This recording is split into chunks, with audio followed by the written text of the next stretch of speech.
अशा पद्धतीच्या लाकडाची डिझाईन केल्या जायची. त्याच्यानंतर मित्रांनो जुने कवाड जे आहेत ते सेम अशा पद्धतीने होते. आतमध्ये आल्याच्या नंतर एकदम थंड वाटायला लागले. भिंती मातीच्या आहेत का कशा? मातीच्याच आहेत.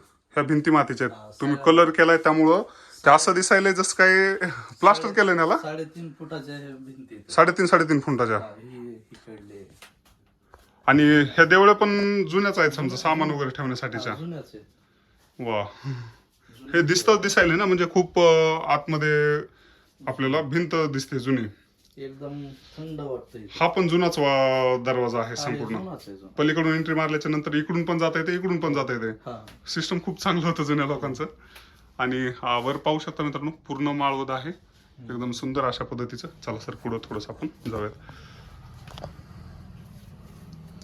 बाहेर आल्याच्या नंतर मित्रांनो आपल्याला या ठिकाणी मातीमधील हे विटामध्ये बांधलेलं माळवद दिसतंय. हे जे आहे वरून फक्त कलर दिलाय त्यांनी, ते एवढं सुंदर दिसायला लागलंय. जसं काय मला अगोदर वाटलं, मी कन्फ्युज झालो, म्हणलं हे सर नवीन आहे का, तर ऍक्च्युली हे मातीचं आहे. कलर दिल्यामुळे एवढं सुशोभीकरण वाटायला लागलं, एकदम सुंदर वाटायला लागलं. हे जुनच आहे. आता हे कुठं कुठं पत्र टाकणं चालू आहे. हा, म्हणजे जिथं आता माती झिजलेली आहे त्या ठिकाणी पत्र टाकायला चालू आहे. खूप छान. वर जाता येते का सर आपल्याला? वरती इथून जावं लागेल हे पत्र. अच्छा, तर हा जायचे. येते का जाता? क्या बात आहे. नाही काही अडचण नाही. बलप हो